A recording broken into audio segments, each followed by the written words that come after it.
Hare Krishna, dear devotees. Today we are going to discuss shloka number 2.8. It is like this.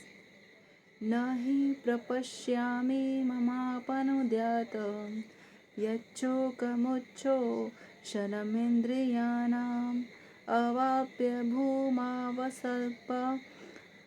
bhumavasapat sapatnamridanta राज्यम सुरानामपि चारिपत्यम। मुझे ऐसा कोई साधन नहीं दिखता जो मेरी इंद्रियों को सुखाने वाले इस शोक को दूर कर सके। तो अर्जुन जी क्या कह रहे हैं भगवान जी से कि मुझे ऐसा कोई इंस्ट्रूमेंट दिखाई नहीं देता जो मेरी इंद्रियों को, मेरे सेंसेस को जो सुखा रहा है और इससे जो मुझे दुख हो रहा है इसको कोई दूर कर सके। स्वर्ग पर देवताओं के आधिपत्य की तरह इस धन धान्य संपन्न सारी पृथ्वी पर निष्कंटक राज्य प्राप्त करके भी मैं इस शोक को दूर नहीं कर सकूंगा। तो स्वर्ग पर देवताओं की आधिपत्य की तरह, मतलब स्वर्ग में देवताओं के पास क्या है, उनका साम्राज्य, उनका स्वर्ग है। उसी तरह से इस धन धान्य संपन्न सारी पृथ्वी, मतलब इतनी बड़ी पृथ्वी पर निष्कंटक मतलब एकमात्र राज्य प्राप्त करके भी मैं इस शोक को दूर नहीं कर सकूंगा, फिर भी मेरा दुख दूर नहीं होने वाला भगवान जी। श्रील प्रभुपाद जी द्वारा तात्पर्य। श्रील प्रभुपाद जी की जय। यद्यपि अर्जुन जी धर्म तथा सदाचार के नियमों पर आधारित अनेक तर्क प्रस्तुत करते हैं। उन्होंने सारे अपने जो है बोलते ना अपने बता दिया, अपने मन की बातें सारी बता दी। सारे क्या है, धर्म और सदाचार पे बेस्ड बातें हैं के नियम पर आधारित अनेक तर्क प्रस्तुत किए हैं, किंतु ऐसा प्रतीत होता है कि वह अपने गुरु भगवान श्री कृष्ण की सहायता के बिना अपनी असली समस्या को हल नहीं कर पा रहे। लेकिन ऐसा लग रहा है कि वो अपने टीचर यानी कि भगवान श्री कृष्ण की हेल्प के बिना अपनी सारी प्रॉब्लम को क्या है सॉल्व नहीं कर पा रहे। वह समझ गए कि उनका तथाकथित ज्ञान उनकी उन समस्याओं को दूर करने में व्यर्थ है जो उनके सारे अस्तित्व शरीर को सुखाई दे रही है। मतलब वो ये बात समझ गए कि मेरे पास जितनी भी नॉलेज है, what ever the knowledge I am having, वो मेरे सारे प्रॉब्लम्स को दूर करने में क्या है व्यर्थ है, मतलब काम की नहीं है। और वो प्रॉब्लम्स क्या कर रही है, उनके सारे अस्तित्व यानी कि उनके पूरे शरीर को क्या कर रही है, सुखा रही है। उन्हें इस उलझनों को भगवान श्री कृष्ण जैसे आध्यात्मिक गुरु की सहायता के बिना हल कर पाना असंभव लग रहा था। उन्हें लग रहा था कि भगवान श्री कृष्ण की हेल्प के बिना मैं क्या सॉल्व नहीं कर सकता हूँ। शैक्षिक ज्ञान यानी कि शिक्षा जो हम प्राप्त करते हैं स्कूल में, शैक्षिक ज्ञान टीचर जो हमें देते हैं, विद्वत्ता, उच्च पद, ये सब जीवन की समस्याओं का हल करने में व्यर्थ है। यानी कि हमें जितनी भी हमने शिक्षा कर ली, जितनी पढ़ाई कर ली, विद्वत्ता हमें लगे हमें बहुत ज़्यादा ज्ञान है, और उच्च पद यानी कि हाईएस्ट पोस्ट, ये सब जीवन की समस्याओं को हल करने में व्यर्थ है। मतलब इन सब से हम अपने प्रॉब्लम्स को सॉल्व नहीं कर सकते। यदि कोई इसमें सहायता कर सकता है तो वह एकमात्र गुरु है, यानी कि इसमें कोई हमारी हेल्प कर सकता है वो सिर्फ है हमारे एकमात्र टीचर, ऑथराइज्ड गुरु, वेरीफाइड गुरु। अतः निष्कर्ष यह निकला कि गुरु जो 100% कृष्ण भावना भावित होता है, तो क्या कंक्लूजन निकला है कि ऐसा टीचर, ऐसा वेरीफाइड टीचर या गुरु जो 100% कृष्ण भावना भावित यानी कि कृष्णा कॉन्शियसनेस में डूबा हुआ होता है, वही एकमात्र प्रामाणिक गुरु है, और वही एकमात्र क्या है, वेरीफाइड टीचर है, और वही जीवन की समस्याओं को हल कर सकता है, और वही प्रॉब्लम्स को क्या है हल कर सकता है। ये मैं नहीं बोल रही, ये खुद भगवद गीता बोल रही है। तो I am nobody to say it is lord Krishna Singh. और वही जीवन की समस्याओं को क्या कर सकते हैं, हल कर सकते हैं, सॉल्व कर सकते हैं। भगवान चैतन्य महाप्रभु ने कहा है कि जो कृष्ण भावना मृत के विज्ञान में दक्ष हो, यानी कि जो कृष्णा कॉन्शियसनेस में क्या हो, ग्रेजुएटेड हो, मतलब बहुत इंटेलिजेंट हो, कृष्णा कॉन्शियसनेस के बारे में जैसे पूरा पता है, कृष्णा कॉन्शियसनेस साइंस के बारे में जैसे पूरी तरह से नॉलेज है। ये कौन कह रहे हैं, भगवान चैतन्य महाप्रभु। ये कौन है, ये जो है नवदीप धाम में जो है इनका जन्म हुआ था, और इन्होंने ही हरि नाम का प्रचार पूरे संसार में किया। तो चैतन्य महाप्रभु हैं, और ये राधा कृष्णा के अवतार हैं, राधा कृष्णा के कंबाइंड अवतार है। मतलब ये बॉडी जो है इनमें राधा मैया की है, और नहीं, सोल भी राधा मैया की है, इंटरनल और एक्सटर्नल भी ये राधा मैया को ही शो कर रहे हैं, बट ये हैं कृष्णा जो राधा मैया के भाव के साथ प्रकट हुए हैं। और कृष्णा कॉन्शियसनेस के विज्ञान में क्या हो, दक्ष हो, कृष्ण तत्ववेता, यानी कि कृष्ण जो भगवान श्री कृष्ण के तत्व को समझते हैं, तत्वों के क्या है वेता हों, चाहे वह जिस किसी जाति का हो, इससे फर्क नहीं पड़ता कि वो कितनी भी नीची जाति का हो, वही वास्तविक गुरु है। वो भले बहुत नीची जाति के हैं, लेकिन वो हमेशा कृष्णा कॉन्शियसनेस में डूबे हुए रहते हैं और हमेशा कृष्ण भगवान की बातें करते हैं और हमेशा कृष्ण भगवान के बारे में उन्हें सब पता है। उनकी उनकी उनकी भावना, मतलब कृष्ण भावनामृत की साइंस के बारे में उनको सब पता है, कृष्णा कॉन्शियसनेस साइंस के बारे में हर चीज़ पता है। तो वो क्या है, वो एक प्रामाणिक गुरु हैं। कीबा विप्र कीबा न्यासी शूद्र केनेनय, ये ही कृष्ण तत्वे वेता से गुरु हय।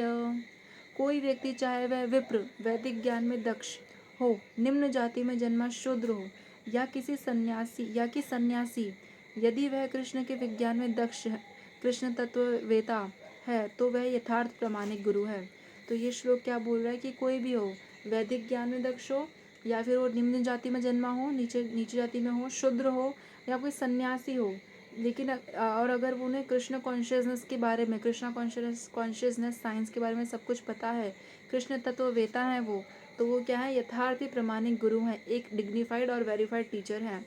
ये कौन बोल रहा है? चैतन्य चरितामृत मध्य मध्य कैंटो मध्य लीला, बेसिकली चैतन्य चरितामृत जो पूरे चैतन्य महाप्रभु की बायोग्राफी, जिसमें उसमें जो मध्य लीला है उसमें 8.128 में ये लिखा गया है। अतः कृष्ण तत्ववेता हुए बिना कोई भी प्रामाणिक गुरु नहीं हो सकता। लेकिन अगर कोई कृष्ण भगवान को नहीं मानता है या कृष्ण तत्व को नहीं समझता है, तो वो प्रामाणिक गुरु नहीं है, कोई भी प्रामाणिक गुरु नहीं हो सकता। वैदिक साहित्य में भी यही कहा गया है और वैदिक साहित्य भी यही कहता है।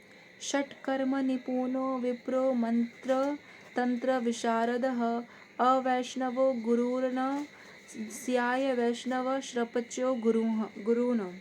विद्वान ब्राह्मण भले ही वह संपूर्ण वैदिक ज्ञान में पारंगत क्यों न हो, यदि वह वैष्णव नहीं है या कृष्ण भावनामृत में दक्ष नहीं है, तो गुरु बनने का पात्र नहीं है। कोई कितना भी बड़ा स्कॉलर है, विद्वान ब्राह्मण है, लेकिन उसको पूरे संपूर्ण वैदिक ज्ञान में वो क्या है, पारंगत है, सब कुछ पता है उसे, लेकिन अगर वो वैष्णव नहीं है, भगवान जी को नहीं मानता है, भगवान श्री कृष्ण को, या कृष्णा कॉन्शियसनेस में नहीं है, यानी कि उन्हें भगवान श्री कृष्ण के अस्तित्व का पता नहीं है, तो और उसमें दक्ष नहीं है, तो वो गुरु बनने के पात्र नहीं है, वो ऐसे टीचर नहीं बन सकते। किंतु शूद्र यदि वह वैष्णव का किंतु शूद्र यदि वह वैष्णव या कृष्ण भक्त है, तो गुरु बन सकता है। अगर कोई नीची जाति का भी है लेकिन वो वैष्णव है और कृष्ण भगवान का भक्त है, तो वो क्या है, गुरु बन सकता है। ये कहाँ लिखा गया? ये पद्म पुराण में लिखा है। संसार की समस्याओं, जन्म जरा व्याधि तथा मृत्यु। संसार की क्या समस्याएं? ऐसी समस्याएं जो कोई कोई भी सॉल्व नहीं कर सकता। ये 4 चीज़ें, जन्म मृत्यु जरा व्याधि बोलते हैं हम इनको। तो यहाँ पे पूरा लाइन से बताया, जन्म जरा व्याधि तथा मृत्यु। तो जन्म मृत्यु जरा व्याधि क्या होता है? जन्म यानी कि आपका बर्थ तो होना ही होना है, आप किसी का बर्थ नहीं रोक सकते, मतलब वो क्या कहते हैं, मेडिकली आप अबॉर्शन एंड ऑल करा के जो किल करें वो अलग बात है, लेकिन अगर भगवान चाह रहे हैं किसी को जन्म देना, तो आप उसको नहीं रोक सकते। तो जन्म आपके हाथ में नहीं है, मृत्यु आपके हाथ में नहीं है, जो भी जन्म है वो एक दिन मरने वाला है, तो मृत्यु भी आपके हाथ में नहीं है। जरा यानी कि बुढ़ापा, बुढ़ापा हर किसी को आता है, किसी को ऐसा लगे कि मैं बूढ़ा नहीं होऊंगा, तो ये गलत है। व्याधि मतलब डिजीज़ भी सभी को आने वाली है, मतलब ऐसा कोई व्यक्ति नहीं जो इनसे बच पाया है या बच सकेगा। तो ये चारों चीज़ें ऐसी हैं जो सभी के साथ होनी है और ये संसार की समस्या है, सभी के साथ होने वाली है। जन्म मृत्यु जरा व्याधि की निवृत्ति धन संचय तथा आर्थिक विकास से संभव नहीं है। इन सबको आप बहुत सारा धन संचय करके, मतलब बहुत सारा मनी इकट्ठा करके, या अपना आप इकोनॉमिकली कितना भी डेवलपमेंट कर लो, इससे आप सॉल्व नहीं कर सकते। आप कितना ही पैसे लगा लो, आप ऐसा नहीं कर सकते कि भाई इनको जो है 10 दिन और एक्स्ट्रा दे दीजिए भगवान, या आप चाहे जितने करोड़ लेना ले लो, पर इनको जो है 1 सेकंड और दे दो, भगवान नहीं मानेंगे। अगर उनकी उतनी लाइफ स्पैन है तो उनकी उतनी लाइफ स्पैन रहेगी, आप वहाँ पे अपने पैसे नहीं चला सकते। या आप किसी का डिजीज़, मतलब आप बीमारी आ रही है, आप उनको दवाई दिला सकते हो, एक तरह से बीमारी को सॉल्व कर सकते हो, लेकिन आप बीमारी को आने से रोक नहीं सकते कि भाई मैं आपको इतने पैसे देता हूँ उसकी बीमारी हो ही ना, ऐसा आप नहीं कर सकते। उसको बीमारी होगी, उसका आप इलाज कराने के लिए पैसे दोगे और फिर मतलब वो सब होगा, लेकिन आप बहुत सारे पैसे देके अपना बुढ़ापा नहीं रोक सकते। लोग आज इतना बोटॉक्स वगैरह कराते हैं, इतना सब ट्रीटमेंट कराते हैं यंग दिखने के लिए, they want to look young, they want to appear young, but कुछ नहीं होता इतना सा लोग इतना फ़ायदा उठा रहे हैं लोगों का, उनको इतना उल्लू बनाया जा रहा है बोटॉक्स के नाम पे, उनके स्किन के साथ खेला जा रहा है, उनको ऐसे तरह तरह के इंजेक्शन लगा रहे हैं, नकली इंजेक्शन लगा रहे हैं जो चाइना से आ रहे हैं, और फिर उनकी जो अच्छी खासी स्किन है वो भी लटक जा रही है। तो दैट्स हाउ इट इज़। तो आप इन सब झांसों में मत पड़िए, आप जो है भगवान की भक्ति कीजिए, आपके चेहरे पे इतना निखार आएगा, इतना ग्लो आएगा, इतना चमक आएगी कि आप अपने उजाले को समा नहीं पाएंगे, कि आपके चेहरे से इतना तेज तेज उत्पन्न होगा, बिकॉज हरि नाम में बहुत शक्ति है।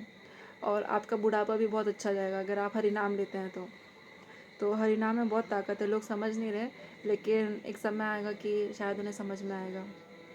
Let's let's we just try to do our work. हमें जो हमसे जो पॉसिबल है हमें वो करना चाहिए।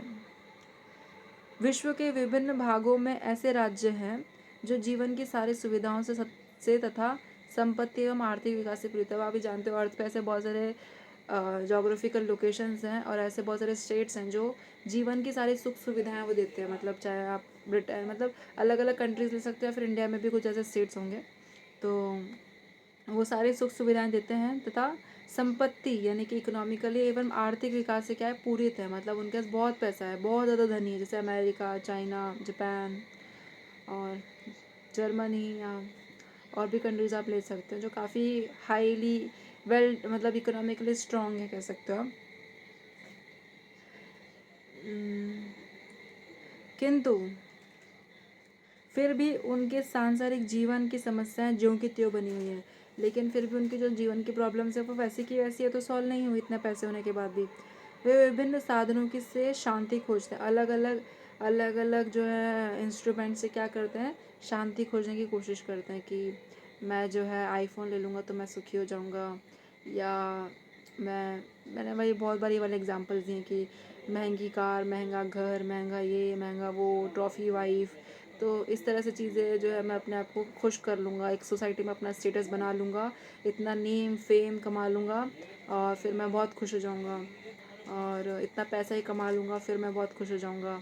तो ये सब जो है, ये सब फॉल्स रियलाइजेशंस हैं जो हमें होती है, मिथ्या चीज़ें हैं ये। हमें उन सब चीज़ों से शांति नहीं मिलेगी, हमें हरि नाम से ही शांति मिलेगी, हरि नाम ही हमें शांति दे सकता है। एक बहुत ही बीच में पॉपुलर ट्रेंड हुआ था, लोग बोलते थे कि money can't buy you happiness, फिर सडनली लोग इसका अपोजिट बनाने लगे, like give me money and I will show you I can buy happiness from money. So ये वही चीज़ मैं बताने की कोशिश कर रही हूँ कि ये सारी चीज़ें आपको खुशी नहीं देंगी। वे विभिन्न साधनों से क्या करें, शांति खोजने की कोशिश करते हैं, वो एक क्षण भर का सुख होता है, आपको लगता है कि मैं बहुत सुखी हूँ, लेकिन you are happy for a very little time. एक समय आएगा कि आप उससे बोर हो जाओगे, तो बोर होने के बाद फिर आप क्या करोगे, फिर आप किसी और चीज़ पे जंप करोगे, फिर उससे बोर हो जाओगे, फिर किसी और चीज़ पे, और आप ऐसे ही बस लाइफ टाइम जंप ही कर रहे हो, लेकिन आप किसी चीज़ से असली में खुश नहीं हो। किंतु वास्तविक सुख उन्हें तभी मिल पाता है जब वे कृष्ण भावनामृत से युक्त भगवान श्री कृष्ण के प्रामाणिक प्रतिनिधि के माध्यम से कृष्ण भगवान अथवा कृष्ण तत्व पूरक भगवद गीता तथा श्रीमद् भगवद गीता के परामर्श को ग्रहण करते हैं। तो यहाँ पे मुझे इतना अच्छा लग रहा है लाइन पढ़ के, इसमें लिखा है कि उनको तभी सुख मिलता है जब वो कृष्ण भावनामृत यानी कि कृष्णा कॉन्शियसनेस से युक्त भगवान श्री कृष्ण के प्रामाणिक प्रतिनिधि, ऑथोराइज्ड वेरीफाइड जो उनका रिप्रेजेंटेटिव है, उसके माध्यम से भगवान श्री कृष्ण अथवा कृष्ण तत्व पूरा कृष्ण तत्व को समझते हैं और भगवद गीता तथा श्रीमद् भागवतम के परामर्श को ग्रहण करते हैं, मतलब पढ़ते हैं और उनको समझते हैं, सुनते हैं। तो कितनी अच्छी बात है, we are doing such a nice work, हम लोगों को सुख प्रदान करने के लिए एक छोटी सी कोशिश कर रहे हैं, विच इज़ वेरी नाइस। यदि आर्थिक विकास तथा भौतिक सुख किसी के पारिवारिक, सामाजिक, राष्ट्रीय या अंतर्राष्ट्रीय अव्यवस्था से उत्पन्न हुए शोकों को दूर कर पाते, तो अर्जुन जी यह नहीं कहते कि पृथ्वी का अप्रतिम राज्य या स्वर्गलोक में देवताओं की सर्वोच्चता भी उसके शोकों को दूर नहीं कर सकती। तो यहाँ पर लिखा है कि अगर इकोनॉमिकली या भौतिक सुख से किसी की फैमिली, सोसाइटी, नेशन या इंटरनेशनल अव्यवस्था से यानी कि डिसबैलेंस या बैलेंस नहीं होने से जो दुख उत्पन्न हुए शोकों को अगर हम दूर कर पाते सिर्फ पैसों से ही, तो अर्जुन जी ये नहीं कहते कि पृथ्वी का अप्रतिम राज्य मतलब पृथ्वी का सबसे बड़ा राज्य या स्वर्गलोक में देवताओं की सर्वोच्चता यानी कि जो स्वर्गलोक में देवताओं की सबसे हाईएस्ट पोजीशन है वो भी उनके शोकों को क्या है दूर नहीं कर सकती। तो ऐसा थोड़ी कहता है कि अगर पैसे से सब ठीक हो जाता तो अर्जुन जी ये लाइन थोड़ी बोलते कि मुझे स्वर्गलोक का बड़ा सबसे हाईएस्ट पोस्ट भी मिल जाए, या मैं पृथ्वी का एकमात्र राजा बन जाऊँ, अप्रतिम राज्य भी मुझे मिल जाए तो भी मेरा दुख खत्म नहीं होगा। ये लाइन थोड़ी बोलते हैं अगर पैसे से ही सब ठीक होना होता। तो इस लाइन से हम समझ सकते हैं कि पैसों से सब कुछ ठीक नहीं हो सकता। इसीलिए उन्होंने कृष्ण भावनामृत का ही आश्रय ग्रहण किया। और लास्ट एंड फाइनल उन्होंने क्या किया, कृष्ण भावनामृत, कृष्णा कॉन्शियसनेस के शेल्टर को ग्रहण किया। और यही शांति तथा समरसता का उचित मार्ग है। और यही शांति का और समरस का सबसे उचित मार्ग है, सबसे अच्छा मार्ग रास्ता है। आर्थिक विकास या विश्व आधिपत्य प्राकृतिक प्रलय द्वारा किसी भी क्षण समाप्त हो सकता है। हम कितने भी ज़्यादा पैसे वाले हो जाएं, या हमारा विश्व में कितना भी बड़ा हाईएस्ट पोस्ट हो जाए, विश्व का आधिपत्य मिल जाए, आपको पूरे दुनिया का आधिपत्य मिल जाए, लेकिन एक छोटी सी प्राकृतिक प्रलय आएगी ना, एक छोटा सा सुनामी आ गया, या एक छोटा सा टॉर्नेडो आ गया, या कुछ भी आपके साथ अर्थक्वेक आ गया, तो आपका वो सारा पैसा, आपका सारा पोस्ट सब एक सेकंड में गायब हो सकता है।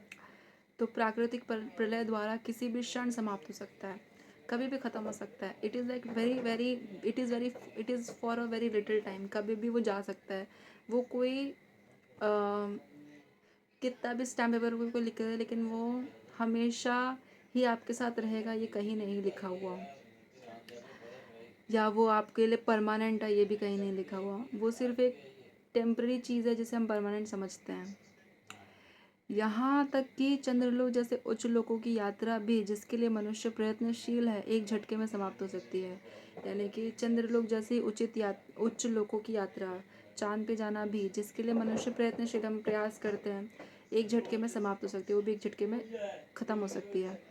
भगवत गीता इसकी पुष्टि करती है। शीने पुण्य मर्त्य लोक विशंति। जब पुण्य कर्मों के फल समाप्त हो जाते हैं तो मनुष्य सुख के शिखर से जीवन के निम्नतम स्तर पर गिर जाता है। आपने देखा होगा बहुत सारे लोग पुण्य कमाने के लिए बहुत सारी चीज़ें करते हैं, बहुत सारी, मतलब बहुत सारी। पुण्य करना मतलब कोई भी अच्छे काम आप करते हो तो आपको पुण्य मिलता है, चाहे वो आप किसी को पानी पिला रहे हो, किसी को खाना खिला रहे हो, या किसी की हेल्प कर रहे हो, इन सब चीज़ों से आपको पुण्य मिलता है, बहुत सारा पुण्य मिलता है। और बहुत सारा पुण्य आप इकट्ठा कर लेते हो तो आप बहुत सारा भौतिक सुख भोगते हो, मतलब आपके पास बहुत पैसा होगा, बहुत सारी लग्जरीज होगी, और बहुत अच्छी लाइफ आप जी रहे होंगे। लेकिन जब आपका वो पुण्य का मटका ख़त्म हो जाएगा तो फिर आप तुरंत ही नीचे भी गिर जाओगे। और इसी प्रकार से बहुत सारे पुण्य करके पहले लोग जो है स्वर्ग लोक में चले जाते थे, और बड़े बड़े उच्च लोकों में चले जाते थे, चंद्र लोक, सूर्य लोक में चले जाते थे। लेकिन जैसे उनका पुण्य ख़त्म हो जाता था, जैसे फॉर एग्ज़ाम्पल बैंक में पैसे ख़त्म हो जाते थे तो फिर से वो ज़ीरो पे आ जाते थे, वैसे उनके पुण्य ख़त्म हो जाएंगे तो वापस से वो क्या हो जाते थे, निम्न स्तर पर गिर जाते थे, नीचे आ जाते थे। इस तरह से विश्व के अनेक राजनीतिज्ञों का पतन हुआ है, और इस तरह से दुनिया भर के बहुत सारे इकोनॉमिस्ट का क्या हुआ है, पतन हो गया है। ऐसा अधा पतन शोक का कारण बनता है, और इस तरह से उनका क्या है, पतन हो जाना ही उनके दुख का कारण बनता है। अतः यदि हम सदा के लिए शोक का निवारण करना चाहते हैं, अगर हम सच में अपने दुख को हमेशा के लिए गायब करना चाहते हैं, तो हमें कृष्ण भगवान की शरण ग्रहण करने होगी, हमें भगवान श्री कृष्ण की शरण में आना होगा, जिस तरह अर्जुन जी ने की। और यहाँ पे हम देख सकते हैं कि अर्जुन जी ने कैसे उनकी शरण ग्रहण की। तो इतने बड़े, हमारे लिए एक बहुत बड़ा एग्जाम्पल है वो बेसिकली, कि वो इतना बड़ा इंसान है, उसके पास इतना सब कुछ है। हमारे पास तो क्या, हमारे पास तो कुछ नहीं, ना हम बहुत बड़े धनुर्धारी, ना हमें कुछ स्किल्स आती है, ना कुछ है, ना हम में मैनर्स है, ना कुछ है, मतलब हम कहीं पर भी स्टैंड नहीं करते उनके सामने। फिर भी वो ऐसा इंसान भगवान की शरण ग्रहण करा, तो हम तो कुछ भी नहीं, तो हमें तो वैसे ही जाना चाहिए। अर्जुन जी ने भगवान श्री कृष्ण से प्रार्थना की कि वे उनकी समस्याओं का निश्चित समाधान कर दें। मतलब उन्होंने रिक्वेस्ट किया कि भगवान आप मेरी जितनी भी प्रॉब्लम्स हैं उनको फाइनली सॉल्व कर दीजिए। और यही कृष्ण भावनामृत की विधि है, और यही कृष्णा कॉन्शियसनेस का क्या है, विधि है। मतलब एक तरह से तरीका है, प्रोसेस है, विधि है। So thank you so much dear devotees for listening to me. Vansha kalpatrubhyascha kripa sindhubhya eva cha patitanam पावनेभ्यो वैष्णवेभ्यो नमो नमः। अनंत कोटि वैष्णव वृंद की जय, श्रीला प्रभुपाद की जय, ग्रंथराज श्रीमद् भगवद गीता की जय नामाचार्य श्रीला हरिदास ठाकुर की जय। प्रेम से कहें जय श्री कृष्ण चैतन्य प्रभु नित्यानंद, श्री अद्वैत गदाधर श्रीवासादि श्री गौर भक्त वृंद की जय। हरे कृष्ण कृष्ण कृष्ण हरे हरे, हरे राम राम राम हरे हरे। ज़ोर ज़ोर से और जो है चिल्ला चिल्ला के भगवान का नाम लीजिए, ताकि पूरी दुनिया को सुनाई दे, और सभी का जो है हृदय शुद्ध हो, और सभी आत्माएं जो है तृप्त होने चाहिए भगवान के नाम से, उनका मन भरना चाहिए भगवान का नाम ले लेके, उनके मन में हरे नाम पहुँचने दीजिए। So thank you so much dear devotees. Hare Krishna, धन्यवाद, नाम।